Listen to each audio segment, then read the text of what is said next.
ఇప్పుడు ప్రారంభమయ్యేది దేశంలోనే అతి పెద్ద ముఖాముఖి చర్చ. ఆప్కి అదాలత్. మీ రజత్ శర్మ.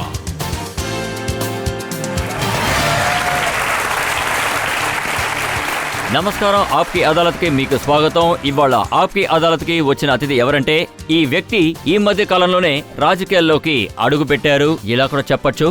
ఇక్కడికి వచ్చిన వారు ఎలాంటి పర్సనాలిటీ అంటే, ఆయన క్రికెట్ మైదానంలో ఆదరగొట్టారు. జీవితంలో ఎప్పుడూ ఆయన చుట్టూ ఏదో ఒక కాంట్రవర్సీ వస్తూనే ఉంటుంది. ఇప్పుడు మనం వెల్కమ్ చేద్దాం. వెల్కమ్ చెప్పండి మొహమ్మద్ అజరుద్దీన్ గారికి.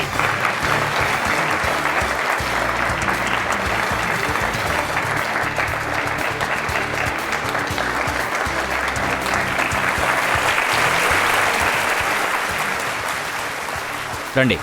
ఇవాల్టి కేసుని మనం మొదలు పెట్టడానికి ముందు ఇవాల్టి జడ్జి అయిన సచ్చిదానందమూర్తి గారిని అనుమతి కోరుతున్నాను.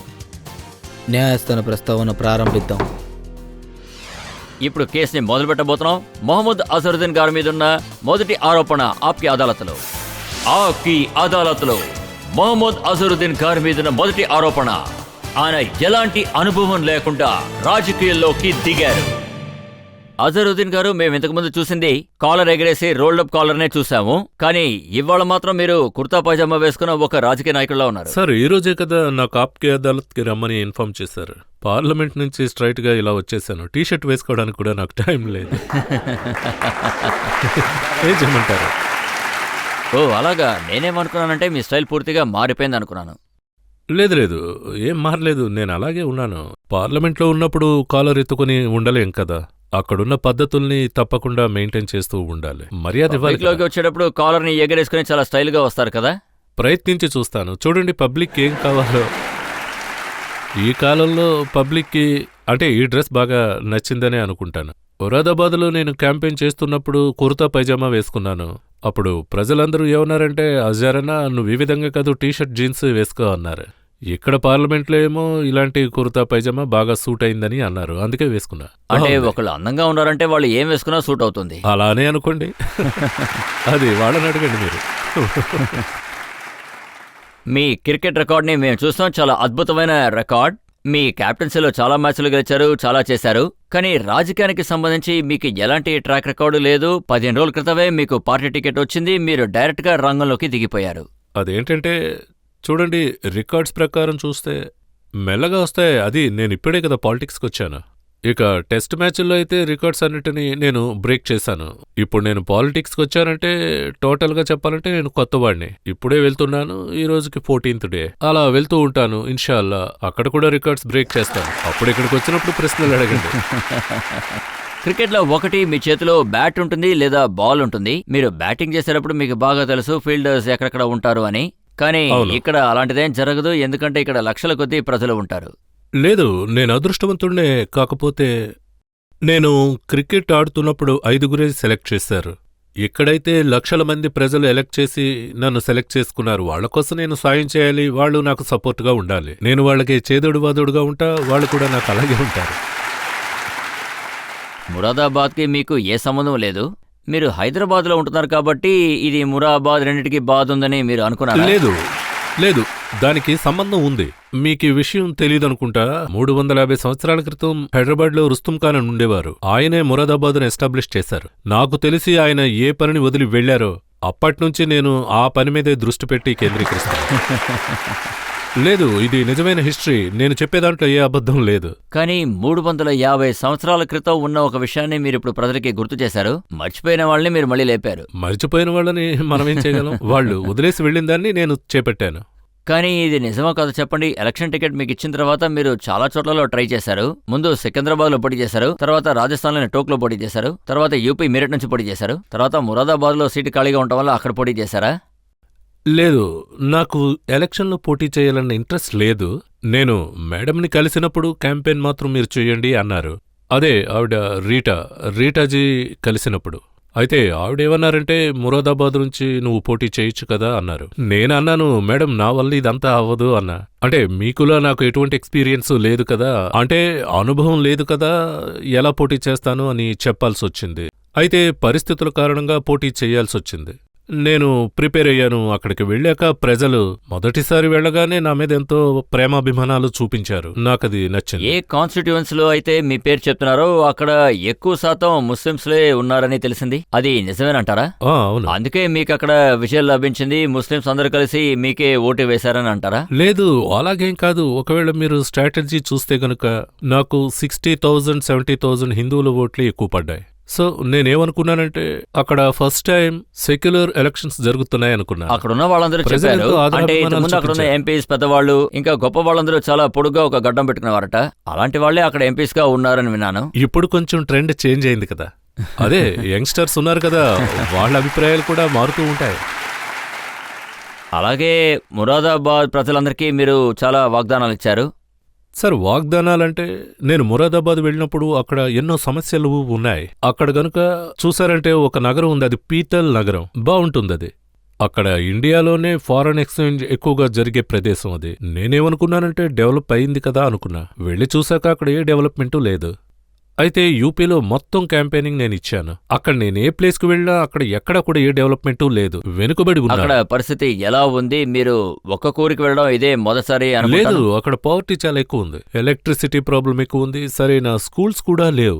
నేనక్కడ క్యాంపెయినింగ్ చేస్తున్నప్పుడు చాలా మంది పిల్లలు అలా ఊరికినే ఉన్నారు. వాళ్ళకి ఏ పనులు లేవు, పొద్దున్నుంచి సాయంత్రం వరకు అలా ఖాళీగానే ఉన్నారు. అప్పుడు నేనేమనుకున్నానంటే చూడ్డానికి పిల్లలందరూ ఎంతో బాగున్నారు, వాళ్లకున్న టాలెంట్ చూసి వాళ్ల కోసం ఒక ఏదైనా ఏర్పాటు చేసి వాళ్లకు మంచి భవిష్యత్తు ఇవ్వాలని చూశాను. వాళ్ళందరూ కూడా ఎంతో బాగా చదువుకునే పిల్లలు, కానీ అక్కడ ఏ కార్యాచరణ కూడా అమలు కాలేదు. శారీరకంగా ఎంతో వీక్ గా ఉన్నారు. మీరు చెప్తే నమ్మరు, నేనక్కడ క్యాంపెయినింగ్ చేస్తున్నప్పుడు 2-3 వయసైన వాళ్ళేమన్నారంటే, నాకు తెలిసి వాళ్ళకి 70-75 వయసు ఉంటుంది. వాళ్ళేమన్నారంటే, చూడండి మేము ఇంతవరకు కరెంటు చూడలేదు అన్నారు. ఇప్పుడు మా వయసు 78-79 అవుతుంది. అదే తలుచుకుంటే మాకు కష్టంగా ఉంది. ఇండియా ఇంతగా ఎదిగింది కదా, 21st సెంచరీ దాటిపోయింది. ఇప్పుడు నేనేమనుకున్నానంటే అన్ని గ్రామాల్లో, అదే చిన్న చిన్న ఏరియాల్లో ఎలక్ట్రిసిటీ అనేది ముఖ్యం. అది చాలా అవసరమైన విషయం. అది కాదు, మీరు ఇక్కడే చూడండి, ఇక్కడ కరెంట్ లేకపోతే మనం కూర్చొని ఉండగలమా? ప్రోగ్రామ్ కూడా జరగదు. కుదరదు, అందరూ నల్లగా అవును, అందరూ కనిపిస్తూ ఉంటారు. నల్లగానే ఉంటారు. కానీ మీరు వాగ్దానం చేసినట్టు ఇంతకుముందు చాలా మంది నాయకులు వాగ్దానం చేశారు. అక్కడ ఎవరు పోటీ చేసినా ఇలాగే చెప్పేవాళ్ళు, మీకు నీళ్లు ఇస్తాం, కరెంట్ ఇస్తాం, మీకు డ్రైనేజ్ ఫెసిలిటీస్ ఇస్తాం, స్కూల్స్ ఇస్తాం, హాస్పిటల్స్ ఇస్తాం. ఎలక్షన్ ముందు ఇలాంటి వాగ్దానాలు చేస్తారని విన్నాను. సార్, మీరు కూడా వాళ్ళలాగే ఇన్ని వాగ్దానాలు చేశారు. నిజంగానే ఇవన్నీ నెరవేరుస్తారా చెప్పండి? ఇన్షాల్లా ప్రయత్నాలనేవి చేసి తీరాలి. నేనొక డిఫరెంట్ టైప్ అయిన నాయకుడిని అంటాను. నేనొక ప్లేయర్ని, నాకు తెలుసు అది ఎంత కష్టమైందో అని. నేను ఆడుతున్నప్పుడు ఎన్నో సమస్యలు ఫేస్ చేశాను. ఆడడం అనేది అంత ఈజీ విషయం కాదు. ఆ టైంలో 8-9 కిలోమీటర్లుండే గ్రౌండ్కి నేను నడుచుకుని వెళ్లేవాణ్ణి. ఎలాగోలా గ్రౌండ్కి వెళ్లేవాణ్ణి. ఆ తర్వాత ఇంకా కష్టమైన విషయం ఏంటంటే ప్రాక్టీస్ అయ్యాక తిరిగి ఇంటికి రావడం. 5-6 కిలోమీటర్లు నడవాలి. అలా కష్టపడి ఇంటికి చేరుకునేవాణ్ణి. ఇప్పుడు ఇండియా బాగా డెవలప్ అయింది. అంటే నా కాలంలో ఎంతో కష్టపడి ఆడేవాళ్ళం, ఇప్పుడు చాలా సులువైపోయింది అందరికీ. మీ వల్ల అవుతుందో లేదో, బట్ ఒకవేళ ప్రయత్నిస్తే చాలా మంచిది. నేనేమంటానంటే ఈ కాలంలో మోడ్ ఆఫ్ ట్రాన్స్పోర్ట్ అనేది చాలా చాలా బాగుంది అంట. పిల్లలందరి దగ్గర బైక్స్ ఉన్నాయి, అప్పుడు నాకు సైకిల్ కూడా లేదని చెప్తాను. అయితే మీరు ఏమంటున్నారంటే ఈ కాలంలో వచ్చిన మార్పు వల్ల ఒక నాయకుడు నేను ఇచ్చిన మాట నెరవేరుస్తానని చెప్తున్నారా? ఇన్షాల్లా ప్రయత్నించి చూస్తే తప్పే ఉంది. పబ్లిక్ కూడా దాన్ని ఆదరిస్తారు కదా. ఇంకా అది నా మారల్ రెస్పాన్సిబిలిటీ, దానికి నేను బాధ్యుడిగా ఉంటాను. మురాదాబాద్ ప్రజలందరూ మీ మాట వింటే చాలా సంతోషిస్తారు. ఇప్పుడు మనం ఒక బ్రేక్ తీసుకుందాం. బ్రేక్ తర్వాత మళ్ళీ మనం అసరుద్దీన్ గారిని, ఆయన జీవితం గురించి చాలా ప్రశ్నలు అడగాలి. అలాగే ఆయన పర్సనల్ లైఫ్ గురించి కూడా మా దగ్గర చాలా ప్రశ్నలు ఉన్నాయి. బ్రేక్ తర్వాత కలుద్దాం. అజార్ గారు, మీరు ప్రజలకి వాగ్దానం చేశారు కదా, అంటే మీరు బిజిలీ కరెంటు తీసుకొచ్చి ఇస్తానని. అప్పుడు ప్రజలు ఏమన్నారంటే మీ వైఫ్ పేరు బిజిలీనే కదా. ఇప్పుడు నేను ఏం చెప్పాలి? అయితే విషయం ఏంటంటే, ఏ అజారుద్దీన్ అయితే 186 క్యాచ్లను పట్టుకుని వరల్డ్ రికార్డ్ ని క్రియేట్ చేశారు, అవును, ఆయన్ని సంగీత బిజ్లానీ గారు క్యాచ్ చేశారు.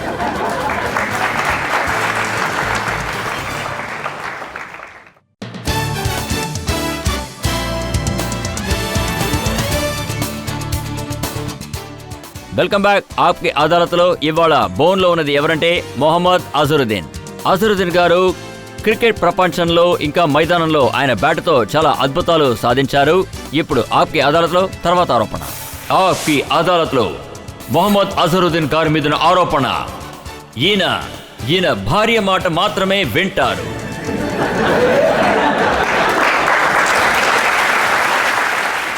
అజర్ గారు, మురాదాబాద్ ప్రజలకి మీరు మాటిచ్చారు. అదేంటంటే మీరు బిజిలీ ఇస్తానన్నారు, కానీ వాళ్ళు ఏమనుకున్నారంటే మీ వైఫ్ పేరు బిజిలీనే కదా. ఇప్పుడు నేను ఏం చెప్పాలి? అయితే విషయం ఏంటంటే తను కూడా నాతో క్యాంపెయినింగ్ చేసింది. అలా నా గెలుపు కోసం తను కూడా నాకు సహాయం చేసింది. తనకి కూడా నా గెలుపులో వాటా ఉంది. తను కూడా ప్రామిస్ చేసింది. అయితే తను ఎక్కడికి వెళ్ళినా ఒక మెరుపులాగా వెళ్ళేది. మెరుపు వస్తే బిజిలీ కూడా ఉంటుందిగా. అయితే ప్రజలు ఇదే అడుగుతున్నారు, మీ జీవితంలోకి బిజిలీ వచ్చేశారు, అవును. కానీ మురాదాబాద్లో ఎప్పుడు వస్తుంది అని. వస్తుంది, ఖచ్చితంగా వస్తుంది. ఇన్షాల్లా 5 సంవత్సరాల్లో మా ప్రయత్నం కూడా అదే. త్వరగా అక్కడ కరెంటు కోసం మేమెంతో ప్రయత్నం చేస్తాం. నేను ఎంపీ అయినప్పుడు 10 నుంచి 12 గంటలు కరెంట్ ఆఫ్లో ఉండేది. కానీ ఇప్పుడు 6 అయినా కరెంటు కట్ అవ్వదు. అది ఒక వారంలో ఇన్ని జరిగాయి, ఇంకా కంటిన్యూ అవుతూ ఉంటాయి. నేను ఇంకొక విషయం కూడా విన్నాను, అదేంటంటే మీ గుండె ఇంకా కొట్టుకుంటూనే ఉంది. అది ఎవరి కోసం అంటే అది సంగీత బిజ్లానీ గారి కోసం అని. లేదు, తను చెప్పిన మాట నేను విననని చెప్పను, కానీ నేను తన మాట విన్నని తను కంప్లైంట్ చేస్తుంది. మీరది రివర్స్లో చెప్పారు. తన కంప్లైంట్ ఏంటంటే తను చెప్పింది నేను వినను, నా ఇష్టానికి చేస్తాను అని. సరే, అయితే ఇప్పుడు మీరు పబ్లిక్ చెప్పండి, మీరు మీ వైఫ్ మాట మాత్రమే వింటారా లేదా లేదు, ఇంకెవరి మాట? నేను తన మాట వినను అని చెప్పను, ఖచ్చితంగా వింటాను. విని ఏమైందో చెప్తాను కూడా. ఏ విషయంలో ఆర్గ్యుమెంట్స్ ఉంటాయో ఖచ్చితంగా ఉంటాయి. తరచూ ఆర్గ్యుమెంట్స్ జరుగుతూ ఉంటాయా? అప్పుడప్పుడు. ఓ, మీరు ఎప్పుడు సరెండర్ అవుతూ ఉంటారు? అది తెలిసిన విషయమే కదా. ఆ అమ్మాయి విషయంలో అబ్బాయి ఎప్పుడు సరెండర్ అవుతాడు, అది మీకు తెలియంది కాదుగా. మీ చిన్నప్పటి ఫ్రెండ్స్ అందరితోనూ నేను మాట్లాడాను. మీరు వాళ్ళతో చిన్నప్పుడు కలిసి సైకిల్ తొక్కారు, క్రికెట్ కూడా ఆడారు. అవును. వాళ్ళు ఏమన్నారంటే అజార్ చాలా సింపుల్ వ్యక్తి, ఆయనకి తెలిసిందల్లా క్రికెట్ మైదానం, నమాజ్, ఇల్లు. ఇప్పుడు అదే కదా, సింపుల్ గా ఉన్నాను, మీ అందరూ ఎదురుగా ఉన్నానుగా. కానీ వాళ్ళు నా ఏమన్నారంటే నేచర్లో ఎటువంటి మార్పు లేదు.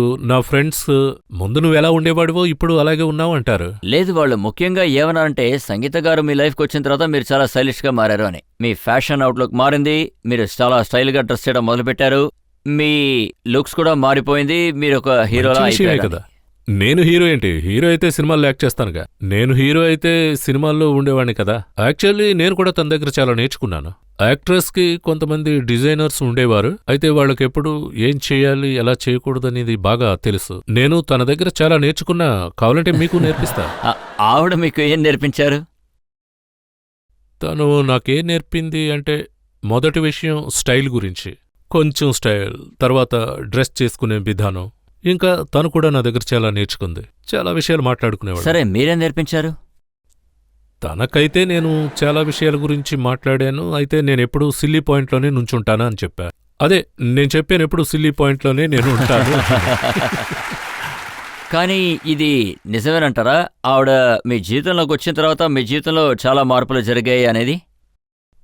నాకు తెలిసి నా జీవితంలో అంత పెద్దగా ఏ మార్పు జరగలేదని నేను చెప్తాను. అదేంటంటే, నేను క్రికెట్ ఆడుతున్నప్పుడు టీవీలు, మీడియా ఉంది, ఎక్కువ జనాలు చూసేవారు. అదేంటంటే 93, 94 చాలా చాలా గేమ్స్ వచ్చాయి. ఇండియన్ టీంకి ఎన్నో ఛానల్స్ కూడా వచ్చాయి. దానివల్ల క్రికెట్కి ఎంతో ప్రోద్బలం ఏర్పడింది. అది ఈ రోజుకి బాగా డెవలప్ అయిందంటాను. ప్రజలంతా కూడా టీవీలో ఎక్కువగా చూస్తున్నారు. ఇది కూడా నిజమేనంటారా? మీరు చాలా షై టైప్, మీరు సిగ్గుపడుతూ ఉంటారు, మీరు తక్కువ మంది జనాలతోనే ఉంటారు, ఉన్నటువంటి చాలా మందిని కలవడం మీరు మొదలు పెట్టారు. నేను ఇప్పుడు కూడా సిగ్గుపడుతూ ఉంటాను, చాలా కొద్ది మందినే కలుస్తాను. చెప్పాలంటే నా ఫ్రెండ్స్ కూడా నాకు తక్కువగానే ఉంటారు. అది అప్పుడప్పుడు వాళ్ళు మాత్రమే నేను కలుస్తున్నా. అయితే గ్రౌండ్లో ఆడుతున్నప్పుడు అలాంటివి అసాధ్యం. ఎందుకంటే గ్రౌండ్ నుంచి రూమ్, రూమ్ నుంచి గ్రౌండ్, చివరికి ఫంక్షన్. మీరొక ఫిలిం స్టార్ని పెళ్లి చేసుకోవడానికి కారణం ఏంటి? చూడండి, అదేంటంటే నేను చిన్నవాడిని. అప్పుడు నా బాల్యం గురించి మీకు చెప్తా. ఇప్పుడు మా అమ్మ నాతో ఏమందంటే, నాన్న నువ్వు వెళ్ళి బజార్కు వెళ్ళి ఏమన్నా తీసుకురా అంది. సరే నేను వెళతానమ్మా, బజార్కు వెళ్ళి ఏమన్నా తెస్తాను అని చెప్పా. అప్పుడు మాతో మా తాతగారున్నారు. అయితే సినిమాలేవీ చూడకూడదు, వాటికి ఎలా లేదు. ఆ టైంలో గ్రామంలో షోలే సినిమా వచ్చింది. ఒకచోట ఒక డైలాగ్ వినిపించింది, ఆగి వినాలనిపించింది నాకు. అయితే అమ్మ పనివాళ్లను పంపి ఇంతసేపు ఎక్కడున్నారో వెళ్ళి చూడు అంది. నాకసలు ఏమీ తెలియలేదు. అంటే నా ముందు నుంచే ఆ పనివాడు దాటి వెళ్ళాడు, నాకు ఏం తెలియలేదు. అయితే తను ఎందుకొచ్చాడు అనేది ఆలోచించలేదు అసలు. ఆ తర్వాత ఇంటికి వెళ్ళినప్పుడు నాకు నా పని అయిపోయింది. అయితే మనం ఎందుకు థియేటర్కి వెళ్ళి సినిమా చూడాలి, తనే ఇంటికి వచ్చింది. చూడండి, మీరు సినిమాకి వెళ్లారని మీ అమ్మగారు మిమ్మల్ని కొట్టారు, కానీ సినిమాలో చేసేవాళ్ళని మీరు ఇంటికి కోడలుగా తీసుకొచ్చారు. అలానే చెప్పచ్చు. ఇది మంచి విషయమే కదా. తర్వాత నేను సంగీత గారి ఇంటర్వ్యూ ఒకటి చదివాను. అందులో ఆవిడ ఏమన్నారంటే, ఫస్ట్ టైం మీరిద్దరు కలిసింది ఒక యాడ్ ఫిలింలోట, అది మీరిద్దరు కలిసి చేశారు. అప్పుడు మీ ఇద్దరి మధ్య ఫ్రెండ్షిప్ గానీ లేదా ఇంకేదైనా లేదా? ఆ సమయంలో నేను చాలా యంగ్గా ఉండేవాడిని, ఇంకా సిగ్గుపడుతూ ఉండేవాడిని. అదే మీరు చెప్పారు కదా. కానీ ఆవిడేమన్నారంటే నెమ్మదిగా కొంచెంగా మీ గురించి న్యూస్ పేపర్లో రావడం మొదలైంది. ఆసారికి సంగీత గారితో రొమాన్స్ మొదలైంది. అందువల్ల మీ రొమాన్స్ అయినా స్టార్ట్ అయిందా? మీరు చెప్పింది నిజమే. ఆ టైంలో మీడియా నాకు చాలా హెల్ప్ చేసిందంట. సో మీరు ఏమంటున్నారంటే ఆల్రెడీ మీకు మనసులో ఉంది, కానీ మీడియా ఆ విషయాన్ని అవును, బయటికి వాళ్ళే తీసుకొచ్చింది ప్రారంభించారు. అంటారు. ప్రజలు ఎవరైనా ఏదైనా అడగాలనుకుంటే అడగచ్చు. మీరు అడగండి. అజర్ సార్, మీరు సంగీత వాళ్ళని లవ్ చేసేటప్పుడు, అదేంటంటే ప్రేమిస్తున్నప్పుడు, స్పోర్ట్స్లో ఎక్కువగా మీరు ఇంట్రెస్ట్ చూపించలేదు. ఖచ్చితంగా లేదు. ఒకసారి మీరు నా రికార్డ్స్ తిప్పి చూడండి. మంచి స్ట్రాటజీ ఉంటుంది, అది చూస్తే మీకే తెలుస్తుంది. ఆ టైంలో ఎంత స్కోర్ చేశాను, ఎన్ని హండ్రెడ్స్ చేశాను. ఆ తర్వాత క్యాప్టెన్సీ 96లో నన్ను డ్రాప్ చేశారు. ఆ తర్వాత 97లో మళ్ళీ నన్ను ఎంపిక చేశారు. ఇప్పుడు నేను 8 నుంచి 9 టోర్నమెంట్లు గెలిచాను. అయితే నా వరకు నేనైతే వరల్డ్ కప్ గెలవలేదు. అదొక్కటే నాకు కోరికగా మిగిలిపోయింది. మీరు మా మనసులను కూడా అది కాదు, ఒకైనా లేదు. ప్రత్యేకంగా నా దగ్గర ఏమన్నారంటే ఏ అజరుద్దీన్ అయితే 156 క్యాచ్లు పట్టుకుని ప్రపంచ రికార్డ్ తయారు చేశారో ఆ అజరుద్దీన్ ని సంగీత గారు క్యాచ్ చేశారట. నిజమే. రీసెర్చ్ చేసినప్పుడు నాకు ఇది కూడా తెలిసింది, మీకు ఓల్డ్ ఫిలిం సాంగ్స్ అంటే ఇష్టం, అందులోనూ ముఖ్యంగా సాడ్ సాంగ్స్ అంటే ఇష్టం. అవును, నిజమే. ఇదివరకటి పాటల్లో ఎంతో మీనింగ్ ఉండేది, కానీ ఇప్పటి పాటల్లో ఆ మీనింగ్ అనేది లేదు. అంటే మీరు అంటే ప్రారంభంలో చిన్న చిన్న టేప్ రికార్డర్స్ ఉండేవి, నా దగ్గర అదే ఉండేది. అదే నా మనసులో నాటుకుపోయింది. అలా పాట వినడం నాకు అసలు ఇష్టం ఉండేది కాదు. కానీ సంగీత గారికి అలాంటి పాటలు నచ్చవట. అవును, ఇష్టం ఉండదు. అందుకే ఆ పాటని నేను కూడా వినదలుచుకోలేదు. ఇప్పుడు మీరు ఆవిడకి ఇష్టమైన పాట పెడతారా లేదా మీకు ఇష్టమైన పాట పెడతారా? ఇప్పుడు పాటలు వినడం లేదు.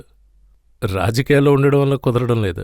ఇప్పుడు నా మైండ్లో ఉన్నది ఒకటే, ప్రజలకు ఏదైనా సేవ చెయ్యాలి అని. అదొక్కటే నాలో ఉంది. నేను ఎక్కువగా ఆలోచించేది దాని గురించే. మీరు ఎన్నో కష్టాల్ని ఎదుర్కొని జీవితంలో ముందుకొచ్చారు. ఒకనొక కాలంలో మీరు బ్యాంకులో పనిచేశారు, మీ జీతం 800. అప్పుడు మీకు చాలా మంది ఫ్రెండ్స్ ఉండేవారు, మీరు క్రికెట్ కూడా ఆడేవారు, వాళ్ళతో కలిసి సైకిల్ కూడా తొక్కారు. ఇప్పుడు అలాంటి వాళ్ళని మీరు కలవడం అనేది జరుగుతోందా చెప్పండి? అవును, చాలా మంది ఫ్రెండ్స్ ఉన్నారు. ఎప్పుడన్నా నేను హైదరాబాద్ వెళ్తే వాళ్ళని కలుస్తూ ఉంటాను. అయితే కొంతమంది విదేశాలకు వెళ్ళిపోయారు, కొంతమంది అయితే ఇక్కడే పని చేసుకుంటూ ఉంటారు. సో వాళ్ళని కలవడం నాకెంతో ఇష్టం. ఇంకో విషయం చెప్పాలి, నేను స్కూల్లో చదువుతున్నప్పుడు, కాలేజీలో చదువుతున్నప్పుడు చాలా మ్యాచెస్ ఆడాను. వాళ్ళల్లో కొంతమంది నాతో పాటు క్యాంపెయినింగ్ కూడా వచ్చారు. నాకు సంతోషమైన విషయం, తన పేరు పవన్ కుమార్. ఇంట్లో వాళ్ళు క్రికెట్ లో కాన్సన్ట్రేట్ చేయమన్నారా లేదా చదువులో కాన్సన్ట్రేట్ చేయమన్నారా? లేదు, ఇంట్లో వాళ్ళెవరూ నన్ను ఆపలేదు. నేను మంచి క్రికెట్ ఆడడం వల్ల నన్ను ఎప్పుడూ ఎంకరేజ్ చేస్తూనే వచ్చారు. నాకు జ్ఞాపకం ఉంది, నేను నిజాం కాలేజీలో క్రికెట్ ఆడుతున్నప్పుడు నాన్నగారు జాబ్కు వెళ్లేటప్పుడు ఆ దారిలోనే వెళ్లేవారు. ఆయన గ్రౌండ్ నుంచి అలా వెళ్తున్నప్పుడు వచ్చేటప్పుడు నన్ను చూస్తూ ఉండేవారు. ఇక్కడ నిజాం కాలేజీలో బ్యాటింగ్ జరుగుతున్నప్పుడు ఆయన అలా చూస్తూ నుంచునేవారు. నా బ్యాటింగ్ ముగిశాక ఆయన ఆఫీస్కు వెళ్ళిపోయేవారు. ఆ తర్వాత నా గ్రాండ్ ఫాదర్, ఆయన కూడా నా క్రికెట్ చూడడానికి వచ్చేవారు. సో మీకు ఎలాగైతే ఎంకరేజ్మెంట్ దొరికిందో మీ పిల్లలకు కూడా మీరు ఎంకరేజ్ చేస్తూ ఖచ్చితంగా ఎంకరేజ్ చేసేవారు. నేనైతే ఎవరిని కూడా ఫోర్స్ చేయలేదు. నేను పిల్లలకు ఒకటే చెప్తా, మీకు ఇంట్రెస్ట్ ఎక్కువ ఉంటే క్రికెట్ ఆడండి అని. నేను ఆడాను కదా అని మీరు ఆడండి అనే అవసరం లేదు. నాన్న క్రికెట్ ఆడేవారు కదా నేను ఆడాలి అనే అవసరం లేదు. ఒకవేళ మీకు ఇంట్రెస్ట్ ఉంటే గనక ఖచ్చితంగా ఆడండి అంట. ఇప్పుడు ఇద్దరు పిల్లలు ఆడుతున్నారు. అది కాదు, వాళ్ళు ఎలా ఆడుతున్నారు, వాళ్ళ గేమ్ ని ఎలా లీడ్ చేస్తారు? వాళ్ళిద్దరు గేమ్ చాలా డిఫరెంట్. ఒకరు లెఫ్ట్ హ్యాండ్, ఇంకొకరు రైట్ హ్యాండ్. పెద్దవాడు అటాకింగ్ ప్లేయరు, నాకన్నా కాస్త డబుల్ అంటారు. నాకు నమ్మకం ఉంది. మీరేమనుకుంటున్నారు, ఏదో ఒక రోజు వాళ్ళు కూడా పెద్ద ప్లేయర్ అవుతారనుకుంటున్నారా? అది వాళ్ళ ప్రతిభ మీద ఆధారపడి ఉంటుంది. ఆటలో ప్రతిభ చూపిస్తే కన్సిస్టెన్సీ మీద సెలెక్ట్ అవ్వచ్చు. వాళ్ళకి మీరు కోచింగ్ ఇస్తున్నారా? అవును, నేను వాళ్ళకి కోచింగ్ ఇస్తూ ఉంటాను. అయితే కొద్ది రోజుల తర్వాత మీ కోచింగ్ రిజల్ట్ ఏంటో చూడొచ్చంటారు. చూడండి, నా కోచింగ్ కరెక్ట్గా ఉంటుంది, రిజల్ట్ మరి వాళ్ళ చేతుల్లోనే ఉంటుంది. నేను వాళ్ళ కోసం వెళ్ళి ఆడడం కుదరదు. అయితే గేమ్ మీద వాళ్ళు బాగా ఫోకస్ చేసి ఆడతారు. అంకుల్, మీరు రజిత్ అంకుల్ గురించి ఏమనుకుంటారు? రజిత్ అంకుల్ గురించి చెప్పాలంటే, రజిత్ అంకుల్ ఇప్పుడు బాగా ఫిట్గా ఉన్నాడు. నేను బాగా లావ్ అయ్యాను. వెయిట్ అయితే ఇంక్రీజ్ చెయ్యాలి మరి. చూడండి, రజిత్ అంకుల్ అయితే ఎంతో స్లిమ్గా ఉన్నారు, చూడ్డానికి హీరోలా హ్యాండ్సమ్గా ఉన్నారు. నేను కూడా మిమ్మల్ని ఒకటి అడిగి తెలుసుకోవాలనుకుంటున్నాను. మీ దగ్గరున్న ఈ అవును. చురుకుతనం, ఎనర్జీ, అలాగే మీ మొహంలో ఉన్న గంభీరం, దీనికి కారణం ఏంటి? ఇందులో ఉన్న రహస్యం ఏంటంటే, నేనెంతో కంట్రోల్డ్గా, అంటే నా ఫుడ్ హ్యాబిట్స్ అన్నీ చూస్తే ఎంతో కంట్రోల్డ్గా ఉంటాయి. అదేంటంటే ఎక్కువ ట్రైనింగ్ తీసుకుంటాను. ఇక్కడున్న చాలామందికి ఆ విషయం తెలియదు. నేను 100 మీటర్స్ రన్నింగ్ చేస్తాను. నా 100 మీటర్స్ టైమింగ్ మీరు చూశారంటే 11.5, 11.6 సెకన్లలో 100 మీటర్స్ ఫినిష్ చేస్తా. ఈ విషయం చాలా మందికి తెలీదు. అందువల్లే నాకు నేచురల్ ఫిట్నెస్ అనేది ఏర్పడింది. అయితే దానికన్నా ఎక్కువ శ్రమ పడాలి. అంటే ఇప్పుడు విషయం బయటకొచ్చింది కాబట్టి అందరి ముందు చెప్తున్నాను.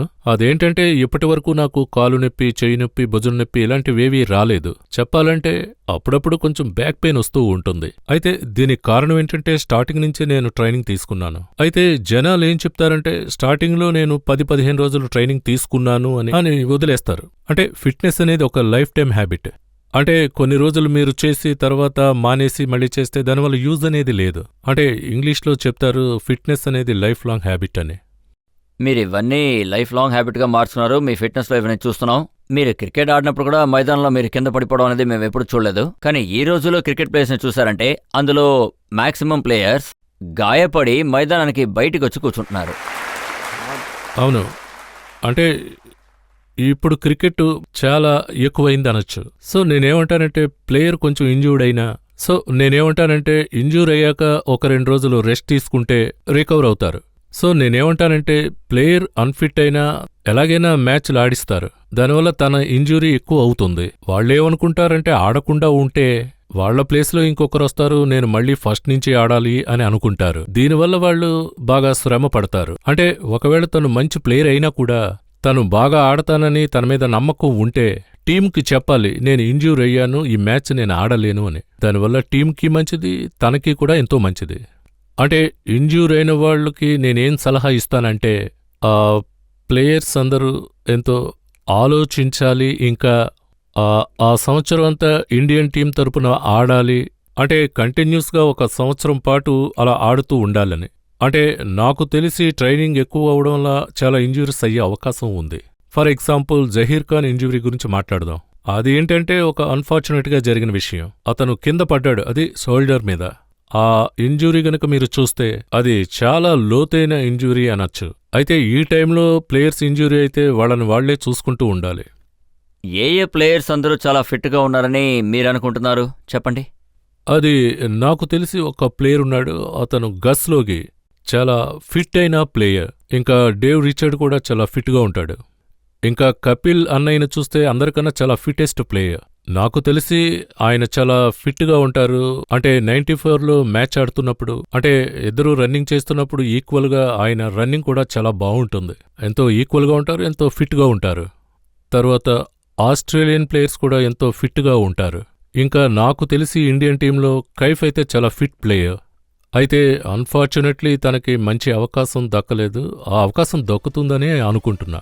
మనం ఇప్పుడు ఒక బ్రేక్ తీసుకుందాం. బ్రేక్ పూర్తయి వచ్చిన తర్వాత అజరుద్దీన్ గారిని ఆయన మీద ఎన్నో ఏళ్లుగా ఉన్న ఆరోపణ గురించి అడుగుదాం. 9 సంవత్సరాలుగా మీ మీద రకరకాల ఆరోపణలు వేస్తూ వచ్చారు. మ్యాచ్ ఫిక్సింగ్ ఆరోపణ, అండర్ వరల్డ్తో మీకు లింకు, దాని గురించి మీరు అసలు ఏమీ మాట్లాడలేదు ఎందుకని? నేనేమంటానంటే అప్పుడు జరిగిన ఎంక్వైరీ అది 1 సైడ్ ఎంక్వైరీ అంట.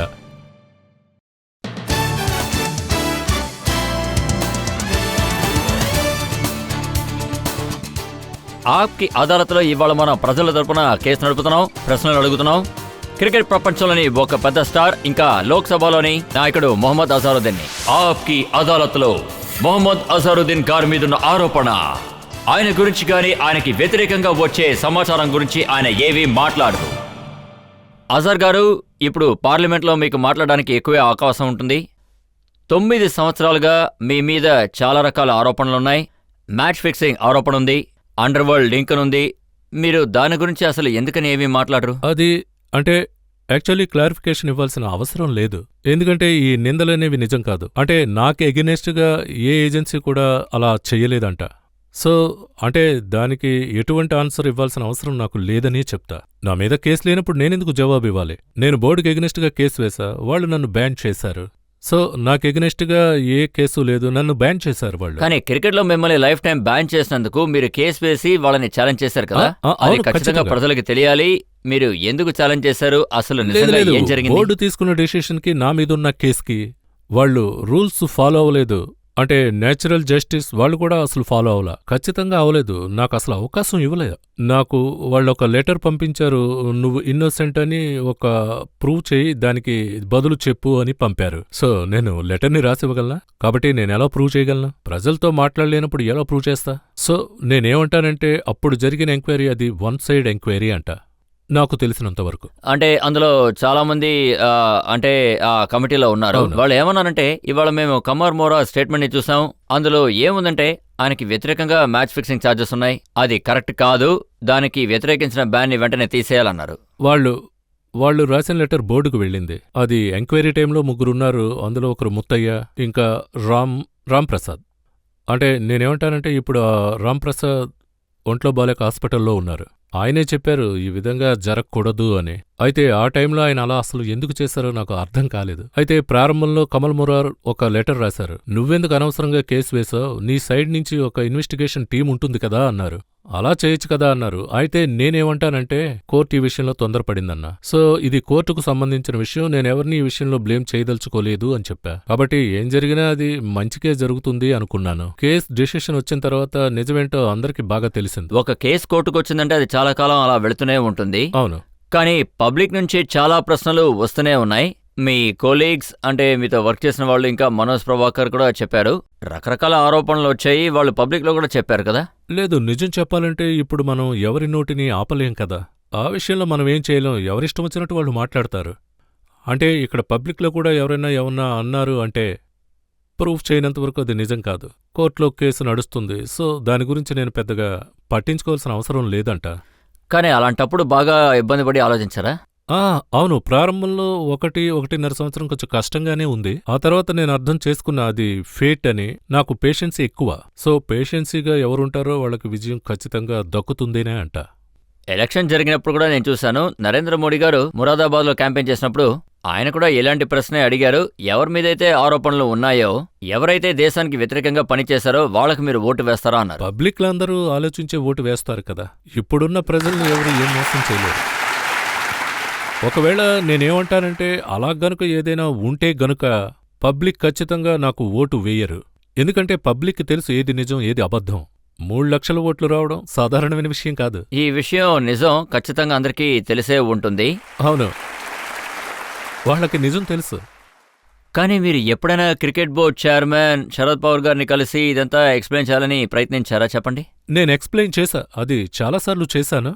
చూడండి, నాకు తెలిసి పెద్ద విజయం 2006లో బోర్డు కెప్టెన్స్ పెలిసినేట్ అయినప్పుడు వాళ్ళు నన్ను కూడా పిలిచారు. బోర్డు పిలిచిందని నేను చాలా సంతోషపడ్డాను. ఒకవేళ నేనేదైనా తప్పు చేస్తే ఆ సందర్భం గనుక వస్తే బోర్డు నన్ను అసలు పిలవరు, నన్ను పిలవరు. కానీ నన్ను పిలిచారు. అందరి కెప్టెన్స్ ముందు నన్ను పిలిస్టేట్ చేశారు. చాలా సంతోషం కలిగింది, చాలా ఆనందం కలిగింది కూడా. వాళ్ళ తప్పు ఒప్పుకున్నారు. ఇది నాకు ఎంతో సంతోషకరమైన విషయం ఆ సమయంలో. బోర్డు ఒప్పుకుంది కానీ మీ మీద వేసిన బ్యాన్ మాత్రం వాళ్ళు విత్డ్రా చేయలేదు. లేదు, కోర్టులో కేసు జరుగుతోంది. ఇన్షాల్లా కేసు జరుగుతున్నప్పుడు అది మంచి విషయమే. కానీ ఇప్పుడు బ్యాన్ని లేపాలని ప్రజలు అంటున్నారు. ఇది ఒకవేళ ప్రజలు మిమ్మల్ని ఎంపిక చేసి పార్లమెంట్కి పంపించారు కాబట్టి అని మీకేమైనా అనిపిస్తుందా? లేదు, ఇప్పటికైతే ఏం తెలీదు. కోర్టులో జరుగుతుంది కదా, అప్పుడే అన్నీ తెలుస్తాయి. అంతకు మించి దాని గురించి పెద్దగా ఏం మాట్లాడలేను కూడా. కోర్టులో కేసు జరుగుతుంది కదా, దాని గురించి ఎక్కువ మాట్లాడకూడదు అని. అది బావుండదు కదా. మీకు ఈ విషయం బాధగా అనిపించలేదా? మీ సర్వీసెస్ ఖచ్చితంగా ఇండియన్ టీంకి అవసరం ఉండేది, అలాగే మీరు ఒక మంచి కోచ్ అయి ఉండేవారు, ఇంకా మనం ముందుకెళ్ళుండొచ్చు. అవును, ఖచ్చితంగా అలాగే ఉంటుంది. నాకేమనిపిస్తుందంటే కంటిన్యూస్గా 2 ఏళ్ల పాటు ఆడడం కుదురుతుంది. నిజం చెప్పాలంటే 2000లో నేను సుప్రీం చాలా ఫిట్గా ఉండేవాణ్ణి. అంటే నేనెప్పుడూ ఫిట్నెస్ మీద ఎక్కువ కాన్సన్ట్రేట్ చేస్తాను. యాక్చువల్లీ చెప్పాలంటే యంగ్ ప్లేయర్స్ కూడా 80-90% అది వాళ్ళ వల్ల కూడా కావచ్చు. అంటే అది నేనేమంటానంటే అది అలా జరగలేదు. ఒకవేళ ఫ్యూచర్లో అది జరగచ్చేమో. చాలామంది ప్లేయర్స్ నాకు కాల్ చేస్తారు. నా నుంచి ఏమైనా సహాయం కావాలంటే అది వాళ్ళకి ఎంతో హెల్ప్ఫుల్ అవుతుంది. అది నాకు ఆనందమైన విషయం. అంటే ప్లేయర్స్ అందరికీ టిప్స్ ఇస్తారు కదా, ఇస్తుంటా. ఎక్కువగా ఎవరు ఫోన్ చేస్తుంటారు? చాలా ఫోన్ కాల్స్ వస్తాయి. అది అంటే కొన్ని చెప్పకూడదు. కానీ ఇది మీకు బాధగా ఉండుంటుంది కదా, 99 టెస్ట్లు ఆడారు, 100వది ఆడలేకపోయామేనని. నా వరకు చెప్పాలంటే ఇది ఒక రికార్డే. 99 టెస్ట్ మ్యాచెస్. అంటే ఇప్పుడు 99లో ఎవరు కూడా అవుట్ అవ్వడం లేదు. 99 టెస్ట్ మ్యాచ్లు ఆడడం గొప్ప విషయం. ఇప్పుడు 2 టెస్ట్ మ్యాచ్లు ఆడితేనే పక్కన పెడుతున్నారు. అప్పుడు అలా కాదు, ఇంకొక రికార్డ్ అనే అంటాను. 99. దీన్ని బ్రేక్ చేయడం చాలా కష్టం అంటాను. సార్ నేను క్వశ్చన్ అడుగుతాను సార్. మీరు అడగాలనుకుంటున్నారా? సార్ మీరు క్రికెట్ ఆడడానికి ఇంటర్నేషనల్ బోర్డే మిమ్మల్ని బ్యాన్ చేసింది. అందులో నుండి మీరు ఎలా బయటికి రాగలిగారు సార్? దానివల్ల మీ లైఫ్ ఎలా ఎఫెక్ట్ అయ్యింది? లేదు, ఎఫెక్ట్ అంటే బ్యాట్ అండ్ బాల్ని అసలు ముట్టుకోకూడదు. ఇదే ఎఫెక్ట్, వేరే ఏ ఎఫెక్ట్ లేదు. కానీ అప్పుడు జరిగేది ఎంతో కష్టంగా ఉంటుంది. అయితే అందులో నా తప్పనేదేమీ లేదు. కానీ అలా జరగడం నా తలరాత, అది అలా జరిగిపోయింది. కుదిరినంతవరకు ఎంతో పేషెన్సీతో ఉన్నాను. అది అలా జరిగింది. అయితే నేను ఎవరినీ ఎప్పుడూ కూడా బ్లేమ్ చేసింది లేదు. నేను కూడా ఎగనెస్ట్గా మాట్లాడాలి, కాకపోతే ఏం చెప్పలేదు. అంటే నా సమస్యను నేనే ఎదుర్కోవాలి అని అనుకున్నా. అంటే విజయం తర్వాత నేను నా తరపున గెలిచాననే అంటాను. అది ఖచ్చితంగా నిజమే. మీ స్థానంలో ఉంటే ఎక్కువే మాట్లాడేవాళ్ళు. నేను కూడా మిమ్మల్ని ఇదే అడగాలనుకుంటున్నారు. మీరు ఎందుకని ఎక్కువగా అసలు మాట్లాడరు? మీరు తలుచుకుంటే వాళ్ళందరికీ సమాధానం ఇచ్చుండొచ్చు కదా. చూడండి, నా సైడ్లో ఏ తప్పు లేనప్పుడు నేను ఎందుకని మాట్లాడాలి? ఇప్పుడు జరిగిన విషయం గురించి ఎవరైనా ఎగ్నిస్ట్గా మాట్లాడారంటే నేను వాళ్ల గురించి మాట్లాడితే అది కాంట్రవర్సీ అవుతుంది. అందువల్ల ప్రయోజనం లేదు. అంటే నా బ్రాటప్ గనక చూస్తే అది డీసెంట్ అయిన బ్రాటప్ అంటాను. సో నేనేమంటానంటే నా సమస్యను నేనే తీర్చుకోవాలి. ఒకసారి ప్రజలకి ఇలా కూడా అనిపిస్తూ ఉంటుంది, ఒకవేళ నేను తప్పు చేయకపోతే ఎందుకని సైలెంట్ గా ఉన్నారు అని. నిజమేనంటారా? నాకదేం అలా అనిపించలేదు. ప్రజలు నన్ను నమ్ముతారు అంతే. నేనెప్పుడైనా ఎయిర్పోర్ట్ వైపు వెళ్తుంటే ఇంకా క్రికెట్ ఆడుతున్నారా అని అంటారు. అది నాకు చాలా సంతోషమైన విషయం. కానీ ఇప్పుడు ఆడలేను కదా.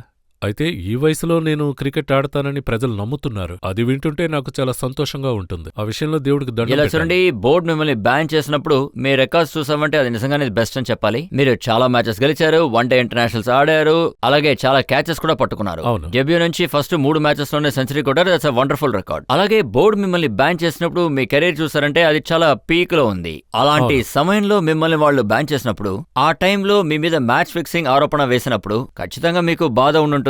నిజమేంటో ఈ ప్రపంచానికి చెప్పాలని మీరు అనుకోలేదా? నిజమేంటనేది ప్రజలకి బాగా తెలుసు కదా. అదే నిజమనేది ప్రజలందరికీ బాగా తెలుసు అంటున్నా. అది అన్ని కంట్రీస్లోని నా గురించి ఎంక్వైరీ జరిగింది, కానీ ఏదీ తేలలేదు. కొంచెం హ్యూమన్ క్రై ఎక్కువ ఉంది, ప్రెషర్ కూడా ఎక్కువైంది. అది మీడియాది. అప్పుడు బోర్డ్ ప్రెసిడెంట్, ఆయన మనసులో ఏముందో నాకు తెలియలేదు. మీకిది అవసరం అనిపించలేదా మీడియా ముందుకెళ్ళి నిజం చెప్పాలి అని? అవును, నాకు తెలుసు. అప్పుడు నేను ముత్తయ్యసారిని కలిశాను. ఏం చెప్పానంటే, మీరు చేసింది చాలా తప్పు అన్నాను. ఆయనేమన్నారంటే ప్రెషర్ ఎక్కువైంది, అలా జరిగింది, ఇలా జరిగిందని ఏదో సముదాయించారు అంతే. అయితే మీరు ఎప్పుడైనా ప్రజలకి చెప్పాలని మీడియా ముందు రావడానికి ప్రయత్నించారా? అది వాళ్ళకి తెలుసు, ఎందుకంటే నేనే తప్పు చేయలేదన్న విషయం. మనం ఇప్పుడు ఒక బ్రేక్ తీసుకుందాం. బ్రేక్ తర్వాత మొహమ్మద్ అజారుద్దీన్ గారిని ఇండియన్ క్రికెట్ గురించి అడిగి తెలుసుకుందాం. వెయిట్ చేయండి. మీ కెప్టెన్సీలో మీరు నవజోత్ సిద్ధుని మీరు చెవి పట్టుకుని మరీ బయటికి గెంటేశారట. లేదు, అసలు ఆ విషయం గురించి నాకు తెలియదు, ఎప్పుడు వినలేదు, ఎప్పుడు మాట్లాడలేదు కూడా.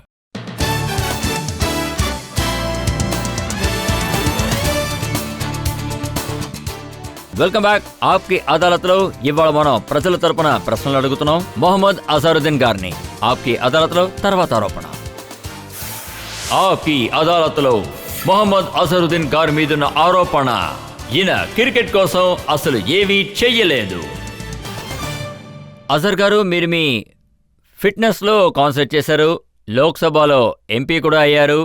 కానీ మీ క్రికెట్ ఫ్రెండ్స్ ఏమంటున్నారంటే మీరు వాళ్ళ కోసం అసలు ఏమీ చేయలేదని అంటున్నారు. అదేంటంటే నన్ను బ్యాన్ చేసిన తర్వాత ఏది కూడా నేను చెయ్యలేకపోయా. ఇందులో నా తప్పంటూ ఏం లేదు. నేను ఎక్కడికి వెళ్ళినా హెల్ప్ చేస్తూనే ఉంటాను. 2 ఏళ్ల క్రితం హైదరాబాద్ వెళ్ళినప్పుడు నేనే వెళ్ళి నెట్స్లో బ్యాటింగ్ చేసి చూపించా, ఫీల్డింగ్ కూడా చేశా. నాకు తెలిసి ఇది చాలా తప్పుడు సమాచారం అంట. అంటే నా వరకు నేను చేయగలిగింది చేశా, అంతవరకు నేను ఇంకేమీ మాట్లాడదలుచుకోలేదు. మీకు చాలా సందర్భాలు దొరికాయి కదా మీరు కమిట్ అవ్వడానికి. కానీ సౌరవ్ గంగూలీ గారిని టీం నుంచి బయటికి పంపించారు కదా, అప్పుడు ట్రై చేసి ఉండొచ్చు. ఒకవేళ ఆ టైంలో ఆయనకే అనిపించుండొచ్చు, అజర్ గారు వచ్చి నాకు సపోర్ట్ చేస్తారు, నా పక్కన నిలబెడతారు అని. అవును, చెప్పారు. ఆయన కెప్టెన్సీ నుంచి తీశాక నేను కమెంట్ చేశాను. ఆయన మంచి కెప్టెన్సీ చేశారు. నా రికార్డ్ని బీట్ చేసింది కూడా ఆయనే. ఆయన కెప్టెన్సీ గురించి చెప్పాలంటే అది నిజంగా చాలా బావుంటుందని నేనెప్పుడూ చెప్తా. అయితే ఆయన తప్పుకున్న విధానం అయితే చాలా తప్పనే నేనంటా. కానీ ఇంటర్నల్గా ఏం జరిగిందో అది నాకు తెలియని విషయం. కానీ ప్రజలంతా ఏమనుకుంటున్నారంటే మీడియా ముందుకొచ్చి ఈయన తిన్నగా మాట్లాడరు, పబ్లిక్తో మాట్లాడరు, అన్ని ఫోన్లోనే మాట్లాడతారని. ఇదే నాకు తెలుసు. తర్వాత ఏం జరిగిందో నాకు తెలీదు. ఇంతవరకు అయితే ఆయన గురించి నేను ఇదే చెప్తాను. సౌరవ్ కూడా ఎలా జరగకూడదో అదే విధంగా జరిగింది. అయితే రాహుల్ ద్రావిడ్ రాహుల్ ద్రవిడ్ తానుగా కెప్టెన్సీ వదులుకున్నారు. తన గురించి లేదు, అది ఆయనే వదిలేశారా లేకపోతే ఆయన వదలాల్సిన పరిస్థితి ఏర్పడిందా చెప్పండి. సార్, నేనేమంటానంటే అటువంటి మనిషికి ఒక కష్టం కలిగినప్పుడు ఎంతో స్ట్రాంగ్ గా ఉండాలి. ఆ కష్టాన్ని ఎదుర్కొనే ధైర్యం ఉండాలంట. అప్పుడు ఫైట్ చేసి బయటపడచ్చు. ఇప్పుడు నేను 92 గురించి చెప్తాను. అంటే నన్ను నేను పొగుడుకుంటున్నానని అనుకోవద్దు. 91, 92లో కెప్టెన్సీకి ఒక డిఫికల్ట్ స్టేజ్. 92లో సౌత్ ఆఫ్రికా కెప్టెన్సీ. కానీ నేను వదులుకోలేదు. నేను అనుకుంటే వదిలేసేవాడిని. అప్పుడు ఎక్కువ ప్రెషర్, అది అండర్ ప్రెషర్.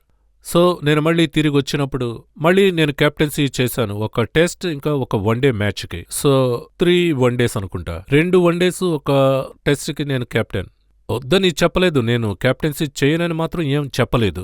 మనం చేయగలిగినంత వరకు చేస్తామనే నమ్మకం మనకుంటే ఖచ్చితంగా చేయొచ్చు. నాకు తెలిసినంత వరకు రాహుల్ ద్రావిడ్ ఎంతో పోరాడి ట్రై చేశాడు అంటాను. సరిగ్గా ఆ సమయంలో ఇంకొక విషయం కూడా బయటకు వచ్చింది. సచిన్ టెండూల్కర్ కెప్టెన్సీలో మీరు ఆడుతున్నప్పుడు అవును. మీరు సరిగ్గా పర్ఫామ్ చేయలేదు, అందుకని మిమ్మల్ని బయటికి పంపించేశారు అని. ఇది నిజం కాదు. ఒకవేళ మీరు స్ట్రాటజీ గనక చూశారంటే నేను చాలా రన్స్ తీశాను తన కెప్టెన్సీలో. అందరి ప్లేయర్స్ కన్నా నేనెక్కువ రన్స్ తీశాను. మేబీ అది 100, 150 అనుకుంటాను. వేరే ఎవరూ కూడా ఆ లెవెల్కి తీయలేదు. టెస్ట్ మ్యాచ్లో నా రన్స్ చాలా ఎక్కువగానే ఉంటాయి. మీరు రికార్డ్స్ గనక చూస్తే తన కెప్టెన్సీలో నా రన్స్ ఎక్కువగానే ఉంటాయి. ఎక్కువ విజయాలు కూడా సాధించాం. పర్ఫార్మెన్స్ కూడా బాగుంటుంది. సచిన్ టెండూల్కర్ గారు ఎందుకు నీ కెప్టెన్ అవడానికి ఇష్టపడలేదు? ఎందుకంటే ఆయన పర్ఫార్మెన్సే ముఖ్యం అంటారా? తెలీదు. ఈ ప్రశ్న మీరు అతన్ని అడిగితేనే బాగుంటుంది. ఎందుకంటే దాని గురించి నేనేమీ మాట్లాడను. ఎందుకంటే క్యాప్టెన్సీ చేయడం అది అందరి వల్ల కాని పని. క్యాప్టెన్సీ అనేది అంత సులువైందేమీ కాదు. టీం మొత్తం ఒప్పుకోవాలి, బాగా ప్లే చూపించాలి. అప్పుడే క్యాప్టెన్సీ అనేది కుదురుతుంది. అయితే అంత మోసం అని ఏం చెప్పలేం. అది వాళ్ళ సమస్య. అది ఆయనే చెప్పాలి. కానీ దేనికైనా కారణం మాత్రం మీరు చెప్పలేకపోతున్నారు. మీ కెప్టెన్సీలో మీరు నవజోత్ సిద్ధు గారిని చెవి పట్టుకుని మరీ బయటికి పంపించేశారు. నేనెప్పుడూ పంపలేదు. అయితే ఆ విషయం గురించి నాకు తెలీదు. తనెప్పుడూ నాతోనే ఉన్నాడు. అంటే నా క్యాప్టెన్సీలో చివరి వరకు ఇంగ్లాండ్ టూర్ సగంలోనే వచ్చేశారు. దానికి లేదు, కారణం లేదు. ఏంటి? దాని గురించి నాకు అసలు ఏమీ తెలీదు. అది నేను వినలేదు కూడా. ఇప్పుడైనా అది అనవసరమైన లోక్సభలో విషయం. మీతో పాటు ఆయన కూడా ఒక మెంబర్. మీరు ఆయన అడగచ్చు కదా, అడుగుతారా చెప్పండి. అది పాత విషయం. 10-12 ఏళ్ళు అయింది కదా. మీకు ఇప్పుడు కూడా ఆ విషయం తెలీదా? ఎందుకని ఆయన ఆ టూర్ని సగంలోనే వదిలేసి వెనక్కి వచ్చారు అని? నాకేం తెలీదు. ఇప్పుడు కలిసినా కూడా తను నాతో బానే మాట్లాడతాడు. అంటే నా అండర్లో 2-3 ఇయర్స్ ఆడాడు. ఎటువంటి సమస్య రాలేదు. అజర్ సార్ మిమ్మల్ని ఇండియన్ క్రికెట్ బోర్డ్ కెప్టెన్ని చేసింది. సోనియా గారు మిమ్మల్ని ఎన్పీ చేశారు. మీరు దేన్ని బెటర్గా ఫీల్ అవుతున్నారు సార్? నేనేమంటానంటే నా వరకు క్రికెట్ ఆడేటప్పుడు పట్టుదలతో ఇంకా ధ్యాసతోనే ఆడాను. ఎంతో కష్టపడి నేను క్రికెట్ ఆడాను. అది ఎంతో కష్టపడి ఆడాను. అది ఒక డిఫరెంట్ అయిన ఫీలింగ్. అంటే అది ఎలా చెప్పాలంటే నాలో పుట్టిన ఒక ఫీలింగ్ అంట. ఇంకా చెప్పాలంటే అది సోనియా గాంధీ గారు ఇటువంటి పోస్టింగ్ నాకు ఇచ్చారు. అది ఎంపీ. అదొక డిఫరెంట్ ఫీలింగ్. దానికి నేను కృతజ్ఞుణ్ణి. ఈ రెండిటికీ కూడా నేను కృతజ్ఞుణ్ణి అంట. చెప్పాలంటే కెప్టెన్ అయినందుకు ఇంకా ఎంపీ అయినందుకు నేనెంతో గర్వపడుతున్నా. ఏది బెటర్ బెటర్ అని అనుకుంటున్నారు? చెప్పడం అంటే అది నా ఉద్దేశంలో అది రెండూ బెటరే. రెండూ సంతోషకరమైన విషయాలే. అయితే నేను ప్రజలకి ఏమన్నా చేద్దామన్న ఉద్దేశం ఇప్పుడు నాకు ఎక్కువగా ఉంది. అంటే ప్రజల కోసం ఏదైనా చేస్తాను.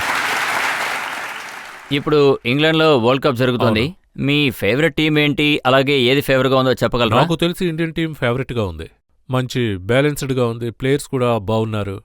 తర్వాత 2017లో ఏ ప్లేయర్స్ ఆడారో అంటే ఎక్కువ మార్పులు వచ్చాయి. అంటే అదే ప్లేయర్స్ అంటే 1-2 మారుండొచ్చు.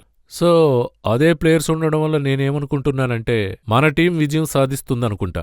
టైటిల్ డిఫెండ్ చేయడం అంత సులువైన పనేం కాదు.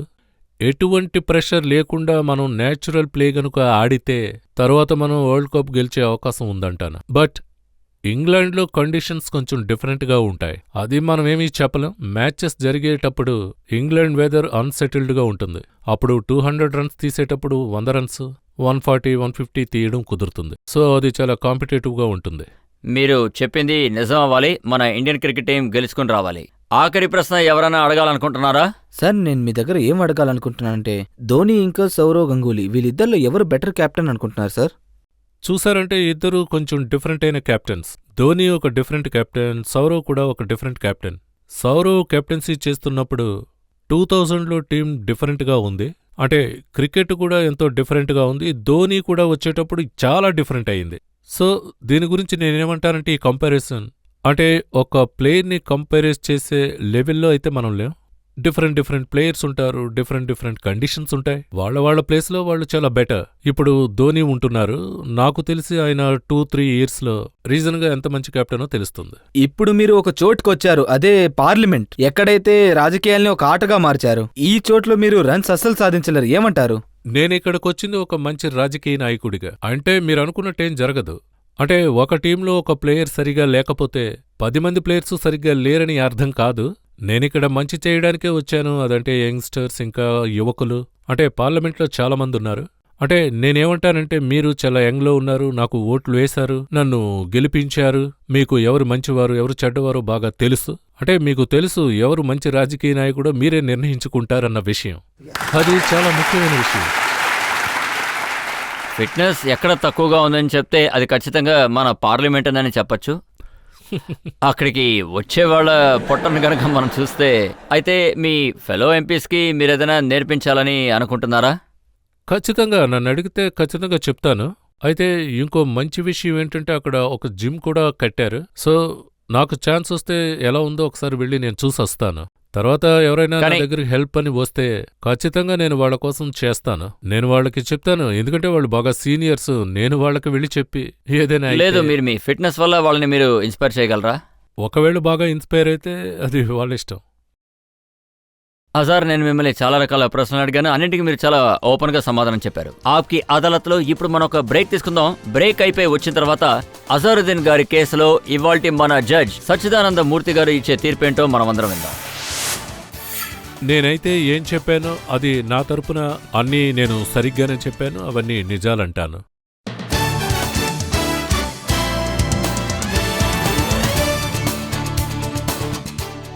ఆప్కి అదాలత్లో ఇవాళ మన ప్రజల తరపున కేసు జరిపింది మొహమ్మద్ అజరుద్దీన్ గారి మీద. మనం అజరుద్దీన్ గారిని ఆయన జీవితం గురించి అడిగాం, అలాగే ఆయన రాజకీయ జీవితం గురించి అడిగాం, అలాగే ఆయన క్రికెట్ లైఫ్ గురించి కూడా మనం ఇవాళ ఆయన్ని అడిగాం. క్రికెట్లో ఆయనకు నచ్చిన విషయాల గురించి కూడా మనం అడిగాం. అజరుద్దీన్ ఫిట్నెస్ టిప్ కూడా మనకిచ్చారు. ఇప్పుడు ఆప్కి అదాలత్లో ఇవాల్టి జడ్జి అయిన సచ్చిదానందం గారి తీర్పేంటో మనం అందరం విందాం. ఈ కోర్ట్ మొహమ్మద్ అజారుద్దీన్కి ఎగైన్స్ అలిగేషన్స్ గురించి అడిగింది.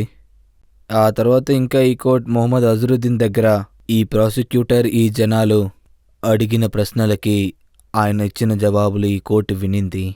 ఇంకా ఈ కోర్ట్ అజరుద్దీన్కి ఎదురుగా అలిగేషన్స్కి ఆయన చెప్పిన సమాధానానికి సరిపోయిందని నమ్ముతుంది. ఇంకా ఆయన ఒక యంగ్ మ్యాన్, ఆయన పాలిటిక్స్ని కూడా ఒక కొత్త స్టాక్లో మొదలుపెట్టారు. ఇంకా ఆయన క్రికెట్లో ఎలా ఒక స్టార్ లాగా షైన్ అయ్యారో in the field of cricket. అంతేకాకుండా ఈ కోర్ట్ యంగ్ జనరేషన్కి క్రికెట్ కోచింగ్ ఇవ్వాలని, ఇంకా ఫిట్నెస్ కూడా 2 మెంబర్స్, అదే ఫెలో మెంబర్స్ ఆఫ్ పార్లమెంట్, ఈయన ఇండియన్ క్రికెట్ టీంకి ఫిట్ అయిన కెప్టెన్ అని సర్టిఫికేట్ ఇస్తున్నాం. మీరేదైనా చెప్పాలనుకుంటున్నారా? నేను అందరికీ కృతజ్ఞతలు చెప్పాలి. నేనైతే ఏం చెప్పానో అది నా తరపున అన్నీ నేను సరిగ్గానే చెప్పాను, అవన్నీ నిజాలంటాను. ఈ నమ్మకంతో, ఈ ఎక్స్పెక్టేషన్స్తో ఎలాగైతే క్రికెట్ ప్రపంచంలో ఈయన ఇండియా పేరుని కాపాడారో, క్రికెట్ ప్రపంచంలో ఎలాగైతే ఈయన కొత్త రికార్డ్స్ ని సృష్టించారో, అదే విధంగా పార్లమెంట్ లో కూడా ఈయన కొత్త రికార్డ్స్ ని సృష్టించాలి. అలాగే రాబోయే జనరేషన్స్ కి ఈయన ఒక ఎగ్జాంపుల్ గా ఉంటారని మేము నమ్ముతున్నాం. ఆప్కి అదాలత్లో ఈ కేసుని ఇంతటితో ముగిస్తున్నాం. తర్వాత ఎపిసోడ్ లో ఇంకొక అతిథితో నేను మీ ముందుంటాను. అప్పటి వరకు సెలవు.